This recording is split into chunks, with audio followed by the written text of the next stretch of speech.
Hey guys, still focusing on adjectives, and yes, I know you've seen this chart before. It describes a noun, it answers these questions. Yes, we know that, but we're going to really focus on these down here. How many and how much. To be honest with you, in my opinion, those are the ones that can be a bit more confusing. So to take away the confusion, we're going to focus on those today. Now, the what kind and which one, I think those are the ones we use most of the time. Meaning, like, which car is yours? The red shiny car.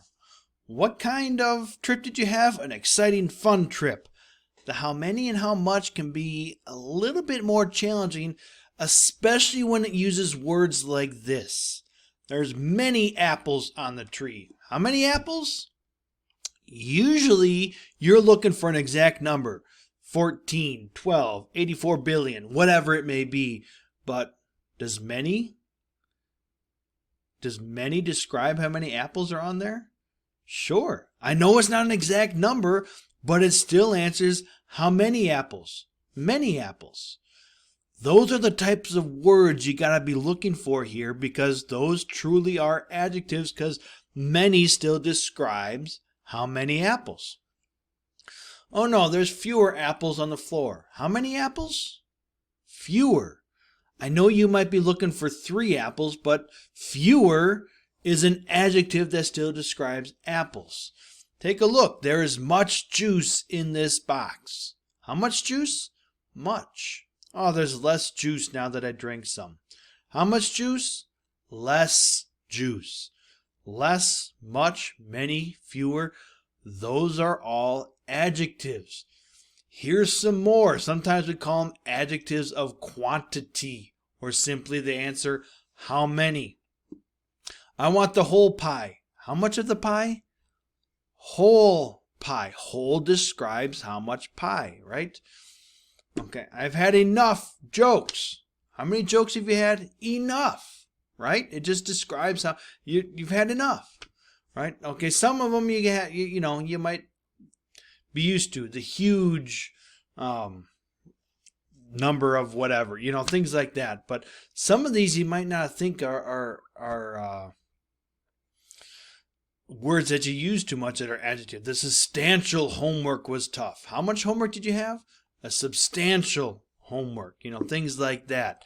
I don't know why this kid looks so angry, but we're focusing now. What we've had a little easier are these, which we've gone through the last week and a half. What kind of dog? The cute dog. Which grade? The 7th grade. This is the one that can cause some confusion because it's a little easier when we have an exact number, like how many tickets? 3 tickets. But how much was in the mug? It's a full mug. Full still describes mug. How many players? All players. You're not given an exact number, but all still describes how many players.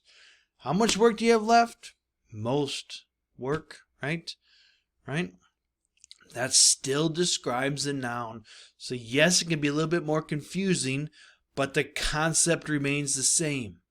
You still need to find the noun, and then for today's assignment, you're going to ask yourself, how many? Okay? You have one heart in your body. And you might, as you read through these, think of, you're looking for those, number or quantity words, right? Okay. Here's heart. How many hearts? One heart. One heart in your body, right? So one is the adjective. The heart pumps blood to many parts of the body. How many parts do you have? Many parts. Many parts. It pumps 5 quarts of blood in a minute. How many quarts of blood? 5. 5 is the adjective. Okay? So again, sometimes you're going to have the exact numbers. Sometimes you're going to have words like many, or I see several, few, some. Those are all words of quantity. And if you want to look at page 144 and 145, that'll really, really help you with this. But this is your assignment for the day. I do want to wish you guys Lord's blessings as you praise your Savior.